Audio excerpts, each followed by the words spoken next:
جس میں یہ کہا گیا ہے ارجن کو کہ تم مخالفت میں اگر تمہارا باپ بھی آئے، دادا بھی آئے، بیٹا بھی آئے، بھائی بھی آئے، استاد بھی آئے، ماموں بھی آئے، سب آئے، جنگ کرو، لڑو، اٹھو. یہ چیز تو گیتا میں بھی ہے. یہ کوئی کیوں نہیں کہتا کہ یہ آیت پڑھنے کے بعد کوئی آتنکوادی بن سکتا ہے، کوئی اپنے ماموں کے خلاف ہی تلوار لے سکتا ہے اور سسرے کے خلاف پہلے لے سکتا ہے. ہاں، یہ پڑھنے کے بعد تو ایسا لگے گا ارجن کو جب سسر کے خلاف کھڑے ہونے کے لیے کرشنا جی نے کہا ہے تو پھر اس پر ہم کیوں نہیں عمل کریں، کیونکہ سسرا ہی تو لا کر کے ہمارے گھر میں رکھا ہوا ہے. آیت اور کئی آیتیں ہیں. وقت ختم ہونے آیا ہے. میں اس کو آج اس لیے آپ کے سامنے رکھا کہ تم ڈیفنس والے لیول میں نہ جاؤ، دفاع کرنے کے معاملے میں نہ جاؤ کہ قرآن نے ایسا نہیں کہا، ویسا نہیں کہا. میاں ان کی کتابوں میں بھی سیم چیزیں ہیں. وقت ہوتا تو پھر بائبل اور تورات وغیرہ ان دوسری کتابوں کو جو مقدس مانا جاتا اس سے بھی لایا جاتا، لیکن آج معاملہ یہاں پر ہندوستان میں ان کے ساتھ ہے اور یہ سمجھتے ہیں کہ ہمارے ہاں ایسا کچھ بھی نہیں ہے، صرف قرآن میں ہے، صرف قرآن میں ہے. میں نے جتنی آیتیں پڑھی قرآن کی اور اس کے مقابل میں جتنے ورس اور جتنے چیپٹر بھگوت گیتا کے، ابھی منوسمرتی کا تو حال ہی الگ ہے. منوسمرتی جو ہے یہ تو بہت خطرناک کتاب ہے، خطرناک کتاب. اس کو 2-3 مرتبہ انہوں نے بدل دیا، پھر بھی ابھی بھی جا کے خطرناک ہے. ابھی بھی جا کے اس میں جو لکھا گیا ہے یہ دیکھیں. قرآن میں ایک آیت ہے ملعونین اینما ثقفوا اخذوا وقتلوا تقتیلا، یعنی منافقوں کے بارے میں کہا ہے اللہ تعالیٰ نے کہ لعنت کیے ہوئے لوگ ہیں، جہاں ان کو پاؤ پکڑو مارو. یہ آیتیں پکڑو مارو والی ان کو بہت تکلیف دیتی. کس کے لیے کہا گیا ہے؟ جنگ ہو رہی ہے، دشمن بھاگ جا رہا ہے یا دسیسہ کاری کر رہا ہے تو اس کو کیا چھوڑ دیں گے آپ؟ ارے انڈیا کے بارڈر کو کراس کر کے کوئی دشمن داخل ہو جائے، کیا انڈیا کی حکومت اعلان نہیں کرے گی جہاں پاؤ پکڑو اس کو؟ نہیں اعلان کرے گی کہ ایک بارڈر کراس کر کے گھس آیا ہے ہمارے اسٹیٹ کے اندر، جہاں ملے ارے پوسٹر بھی لگاتے ہیں، ایسی شکل والا کہیں دکھے تو فوراً پکڑو.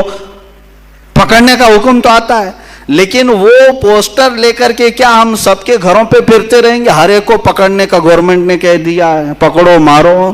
ارے بھائی خاص آدمی کے لیے کہا ہے جو بارڈر سے گھس کر کے آیا. اسی طرح قرآن نے ان خاص لوگوں کے لیے کہا ہے جو اسلام کی جڑیں کاٹنے پر لگے تھے.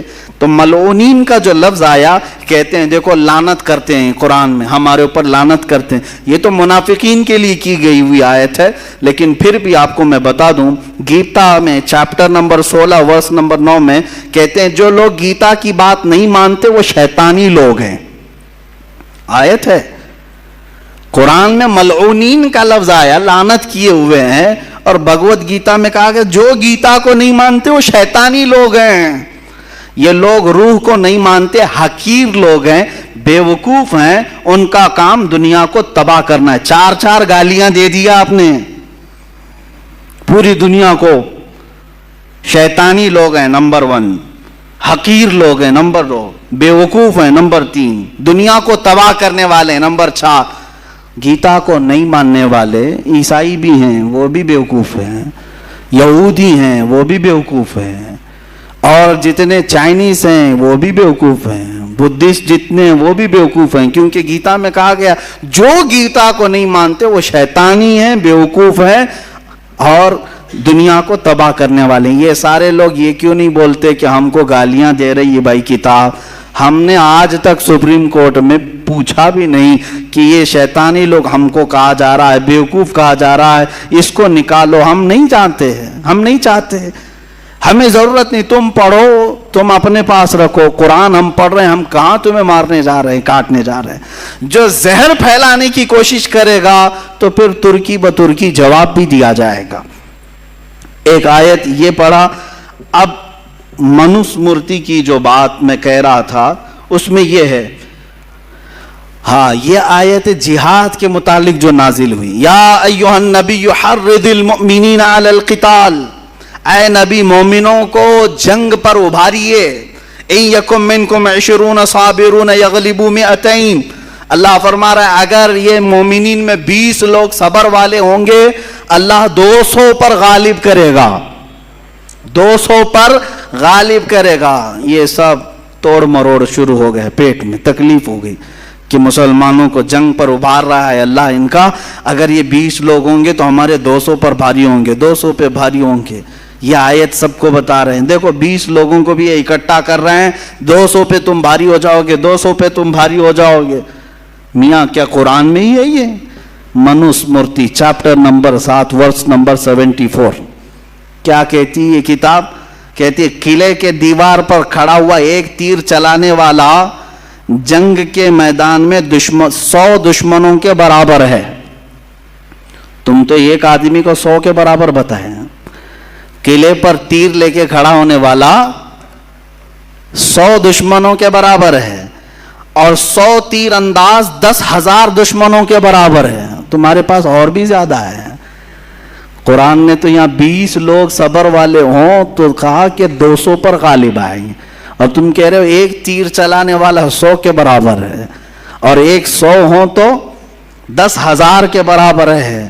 یہی چیز منوسمرتی میں بھی ہے. اگلی بار جب جائیں گے تو سب کتابیں ساتھ لے کر جائیں گے سپریم کورٹ میں, سب ساتھ میں لے کر کے جائیں. ان کو یہ میں میسج دیتا ہوں. کچھ چیزیں باقی رہ گئی ہیں جو مجھے عرض کرنا ہے. قاتلوہم یعذبہم اللہ بایدیکم وینصرکم. اللہ فرماتا ہے تم ان سے لڑو, اللہ ان کو عذاب دے گا, اللہ انہیں عذاب دے گا کافروں کو اپنے ہاتھ اپنے دستے قدرت سے, اور تمہاری مدد کرے گا اللہ. تو جب یہ بات اللہ تعالیٰ نے فرمایا کہ اللہ تمہاری مدد کرے گا, ان سے لڑو, تو اب تکلیف ہو گئی. تو اب میں کہتا ہوں اتھروید ورس نمبر 65-71 اس میں دعا مانگی جا رہی ہے بھگوان سے. کیا کہہ کر کے؟ جو برہمن کے خلاف ہیں, جو برہمنوں کے دشمن ہیں, جو بخیل ہیں, اور خاص کر جو ہندوؤں کے خداؤں کی توہین کرتے ہیں, اے بھگوان تو 100 گرہوں والی بجلی کی کڑک جس کے کنارے چاقو جیسے تیز ہوں, ان سے ان سب کے سر کے بال تو کاٹ دے, اور مونڈھے سے مونڈھے کو الگ کر دے, ان سے تو حملہ کر, ان کے گوشت کو, ان کے چمڑیوں کو گوشت سے الگ کر, ان کو ٹکڑے ٹکڑے کر, ان کی ہڈیوں سے گودا بھی نکال دے.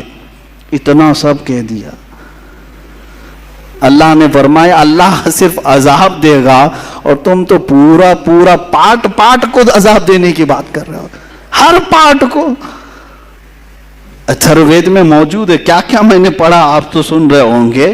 کہہ رہے ہیں چاقو جیسی تیز بجلی سے تو حملہ کر, جو بھی ہمارے بھگوانوں کو نہیں مانتا, سب نہیں مانتے, سب کے لیے بد دعا ہو رہی ہے. ہاں ان کو حملہ کرے بھگوان, ان کے مونڈے سر کاٹ دے, ان سے سر کے بال کھینچ دے, گوشت سے چمڑی کو نکال دے, ان کو ٹکڑے ٹکڑے کر, اور ان کی ہڈیوں سے گودا بھی نکال دے. میرے عزیزو, نلی میں سے گودا نکالنے تک کی دعا ہو گئی, اب بچا کیا, بچا کیا؟ اور قرآن کے اوپر یہ اعتراض ہے, قرآن کے اوپر اعتراض ہے. قرآن کہہ رہا ہے کہ کافروں کو اللہ عذاب دے گا, تم کیا کیا عذاب دینے کی بات کر رہے ہو. یہ اتنا ہی نہیں ہے, اور بہت کچھ ہے. اور اللہ تبارک و تعالیٰ نے قرآن پاک کو ایسا رکھا ہے کہ اس کی آیتیں آج تک امن کو پھیلا رہی ہیں, امن کو پھیلا رہی ہیں. اور اس کے علاوہ جو ان کی ایک آیت یہ بھی ہے کہ جو جنگ میں جائیں گے ان کے متعلق یہ کہتے ہیں, Manusmriti chapter number 4 verse number 81 اس میں کہا جا رہا ہے جو مقدس قانون, ہاں یہ بھی سنیں, ہمارے ہاں یہ بھید بھاؤ نہیں ہے. قرآن تم پڑھ سکتے ہو کہ نہیں؟ امام بھی پڑھ سکتا ہے, مقتدی بھی پڑھ سکتا ہے, غریب بھی پڑھ سکتا ہے, امیر بھی پڑھ سکتا ہے, لیکن وہاں ایسا نہیں ہے. منوسمرتی کا قانون تو سنو. قرآن نے صرف اتنا کہا فَلَنُذِيقَنَّ الَّذِينَ كَفَرُوا عَذَابًا شَدِيدًا, جنہوں نے ہمارا انکار کیا ہم انہیں سخت عذاب چکھائیں گے, سخت عذاب چکھائیں گے. تو یہ کہتے ہیں کافروں کو, جو خدا کو نہیں مانتا, یہ بار بار عذاب چکھانے کی بات کر رہے ہیں. اور تم کیا چکھا رہے ہو؟ سنو, منوسمرتی میں جو مقدس قانون کسی شودرا کو سمجھا دے گا, دلت آدمی کو کوئی مقدس کتاب پڑھا دیا اور یا اس کو کوئی قانون بتلا دیا تو خود بھی نرک میں جائے گا، وہ شودرا بھی نرک میں جائے گا، خود بھی نرک میں جائے گا، وہ شودرا بھی نرک میں جائے گا، کوئی ہاتھ نہیں لگائے گا بھگوت گیتا کو۔ اگر آپ کسی وید پڑھنے والے سے اس کی اجازت کے بغیر وید لے لیں تو اس کا جرم ایسا ہی ہے جیسا کہ آپ نے اس سے وید چرا لیا ہے۔ لہذا جو وید دلت کسی پنڈت سے لے لے گا، کہہ رہے ہیں وہ نرک میں جائے گا، نرک میں جائے گا۔ یہ دلت سماج والوں کے متعلق ہے۔ میرے عزیزو، قرآن نے کہیں ایسا نہیں کہا کہ قرآن صرف سیدزادے پڑھ سکتے ہیں یا پٹھان کے بچے پڑھ سکتے ہیں، شیخ کے بچے پڑھ سکتے ہیں۔ نہیں میرے عزیزو، قرآن پاک کو ہر کوئی پڑھ سکتا ہے، یہاں تک کہ وہ بچے ابھی جو سن بلوغت کو نہیں پہنچے وہ پڑھتے کیا بلکہ حفظ بھی کر لیتے ہیں۔ یہ میں نے آپ کو صرف اس لیے بتایا ہے کہ کہیں تمہارے اندر یہ احساس کمتری نہ آئے۔ کیا قرآن میں ایسے لڑنے مرنے کاٹنے کی باتیں آئی ہیں جو یہ ہم پر حملہ کر رہے ہیں؟ کہیں کوئی فکر کرنے کی ضرورت نہیں۔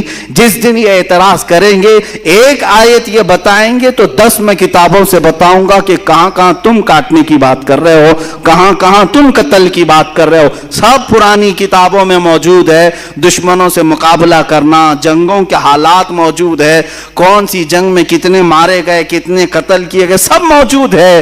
لیکن کیا بتائیں، آج اسلام دشمنی عروج پر ہے۔ سب کو صرف اسلام کو ٹارگٹ کرنا ہے، قرآن کو ٹارگٹ کرنا ہے، اس لیے یہ سارے معاملات اٹھائے جا رہے ہیں۔ اللہ تعالی ہم سب کو قرآن کا فہم عطا فرمائے، قرآن کی سمجھ عطا فرمائے، قرآن پر عمل عطا فرمائے۔